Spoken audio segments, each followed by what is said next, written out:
ಜೈ ಶ್ರೀರಾಮ್ ಶೃಂಗೇರಿ ಸಿರಿ ಚಾನಲ್ಗೆ ಸ್ವಾಗತ. ನೀವಿನ್ನೂ ನಮ್ಮ ಚಾನಲ್ಗೆ ಸಬ್ಸ್ಕ್ರೈಬ್ ಆಗಿಲ್ಲ ಅಂದರೆ ದಯವಿಟ್ಟು ಸಬ್ಸ್ಕ್ರೈಬ್ ಮಾಡಿ. ನಾನಿವತ್ತು ಒಂದೊಳ್ಳೆ ಟ್ವಿಸ್ಟ್ನೊಂದಿಗೆ ಸಮೋಸ ಮಾಡೋದು ಹೇಗೆ ಅಂತ ತೋರಿಸ್ತಾ ಇದ್ದೀನಿ. ಸಾಮಾನ್ಯವಾಗಿ ಆಲೂಗೆಡ್ಡೆ ಪಲ್ಯ ತುಂಬಿ ಸಮೋಸಾನ ಮಾಡ್ತಾರೆ. ಅದರಿಂದ ಗ್ಯಾಸ್ಟ್ರಿಕ್ ಉಂಟಾಗುತ್ತೆ. ಅದ್ರ ಬದಲು ಬೇರೆ ಎಲ್ಲ ತರಕಾರಿಗಳನ್ನ ಬಳಸಿ ಸಮೋಸ ಮಾಡೋದು ಹೇಗೆ ಅಂತ ನೋಡೋಣ ಬನ್ನಿ. ಮೊದಲಿಗೆ ಸಮೋಸದ ಪಲ್ಯಕ್ಕೆ ಅರ್ಧ ಕೆಜಿಯಷ್ಟು ಬೀನ್ಸ್ನ ಚಿಕ್ಕದಾಗಿ ಹೆಚ್ಚಿ ಕುಕ್ಕರಲ್ಲಿ ಹಾಕೊಳ್ತಾ ಇದ್ದೀನಿ. ನಾನು ಇಲ್ಲಿ ಈ ರೀತಿಯ ವೆಜಿಟೇಬಲ್ ಕಟರ್ನ ಯೂಸ್ ಮಾಡಿ ತರಕಾರಿಗಳನ್ನ ಹೆಚ್ಕೊಳ್ತಾ ಇದ್ದೀನಿ. ಅದೇ ಕುಕ್ಕರ್ಗೆ ಅರ್ಧ ಕೆಜಿಯಷ್ಟು ಮೂಲಂಗಿ ಗೆಡ್ಡೆನ ಚಿಕ್ಕದಾಗಿ ಹೆಚ್ಚಿ ಹಾಕೊಳ್ತಾ ಇದ್ದೀನಿ. ಹಾಗೆ 1/4 ಕೆಜಿಯಷ್ಟು ಕ್ಯಾರೆಟ್ನ ಹಾಕೊಳ್ತಾ ಇದ್ದೀವಿ. 1/4 ಕೆಜಿಯಷ್ಟು ನವಿಲ್ಕೋಸು, 1 ಆಲೂಗೆಡ್ಡೆ.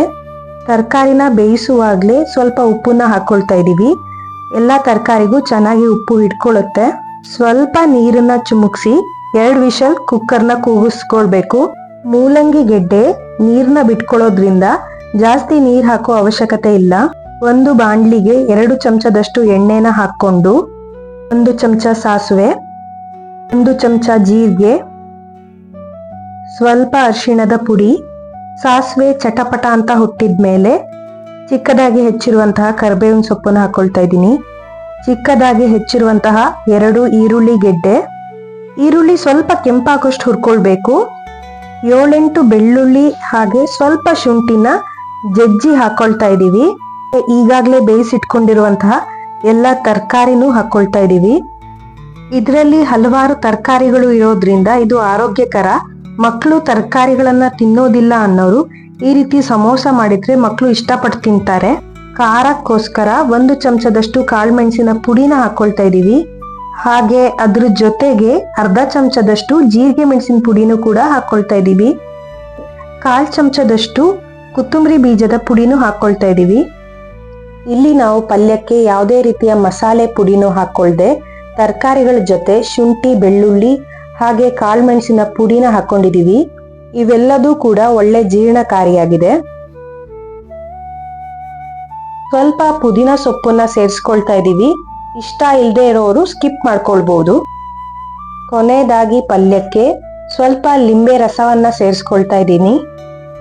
ಸಮೋಸಕ್ಕೆ ಪಲ್ಯ ರೆಡಿ ಆಗಿದೆ. ಇದನ್ನ ಸ್ವಲ್ಪ ತಣಿಯೋಕೆ ಬಿಟ್ಕೊಳ್ಬೇಕು. ಸಮೋಸ ಶೀಟ್ ಮಾಡ್ಕೊಳ್ಳೋದಕ್ಕೆ ಒಂದು ಪಾತ್ರೆಗೆ ಅರ್ಧ ಕೆಜಿಯಷ್ಟು ಗೋಧಿ ಹಿಟ್ಟನ್ನ ಹಾಕೊಳ್ತಾ ಇದ್ದೀವಿ. ಹಾಗೆ ಇದಕ್ಕೆ ಸ್ವಲ್ಪ ಮೈದಾ ಹಿಟ್ಟನ್ನು ಕೂಡ ಸೇರಿಸ್ಕೊಳ್ತಾ ಇದ್ದೀವಿ. ಮೈದಾ ಹಿಟ್ಟು ತಿನ್ನಲ್ಲ ಅನ್ನೋರು ಗೋಧಿ ಹಿಟ್ಟಲ್ಲೇ ಮಾಡ್ಕೊಳ್ಬಹುದು. ಮೈದಾ ಹಿಟ್ಟು ಹಾಕೋದ್ರಿಂದ ಸ್ವಲ್ಪ ಅಂಟು ಬರುತ್ತೆ, ಹಾಗೆ ರುಚಿನೂ ಚೆನ್ನಾಗಿರುತ್ತೆ. ಅದಕ್ಕೋಸ್ಕರ ಮೈದಾ ಹಿಟ್ಟನ್ನ ಹಾಕೊಳ್ತಾ ಇದ್ದೀನಿ. ರುಚಿಗೆ ತಕ್ಕಷ್ಟು ಉಪ್ಪು, 2 ಚಮಚದಷ್ಟು ತುಪ್ಪನ ಹಾಕೊಳ್ತಾ ಇದ್ದೀವಿ. ಹಿಟ್ಟಿಗೆ ತುಪ್ಪ ಹಾಕೋದ್ರಿಂದ ಕ್ರಿಸ್ಪಿಯಾಗಿ ಬರುತ್ತೆ. ಹಾಗೆ ಸ್ವಲ್ಪ ಖಾರದ ಪುಡಿನ ಹಾಕೊಳ್ತಾ ಇದ್ದೀವಿ. 1 ಚಮಚದಷ್ಟು ಓಮಿನ ಕಾಳು, 1 ಚಮಚ ಜೀರಿಗೆ.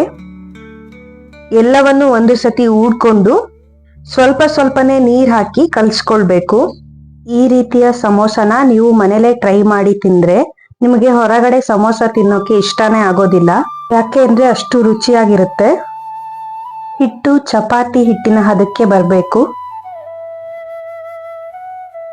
ಕಲಸಿಟ್ಕೊಂಡಿರುವಂತ ಹಿಟ್ಟಿಗೆ ಮೇಲಿಂದ 2 ಚಮಚದಷ್ಟು ಎಣ್ಣೆನ ಹಾಕೊಳ್ತಾ ಇದ್ದೀವಿ. ಹಿಟ್ಟನ್ನ ಚೆನ್ನಾಗಿ ನಾದ್ಕೊಳ್ಬೇಕು.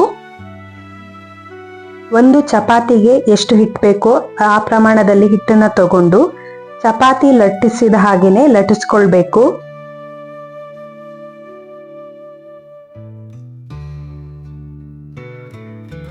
ಲಟ್ಟಿಸಿರುವಂತಹ ಹಿಟ್ಟನ್ನ ಮಧ್ಯದಲ್ಲಿ ಕಟ್ ಮಾಡಿಕೊಂಡು ಹಿಟ್ಟಿನ ಮಧ್ಯಭಾಗದಲ್ಲಿ ಈಗಾಗಲೇ ಮಾಡಿಟ್ಕೊಂಡಿರುವಂತಹ ಪಲ್ಯನ ಇಟ್ಕೊಳ್ತಾ ಇದೀವಿ.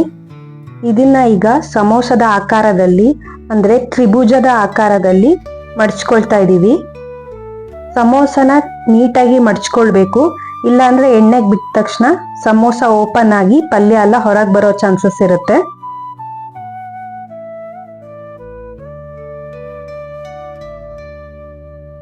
ಒಂದು ಬಾಂಡ್ಲಿಲಿ ಸಮೋಸನ ಕರಿಯೋಕೆ ಎಣ್ಣೆನ ಇಟ್ಕೊಂಡಿದೀವಿ.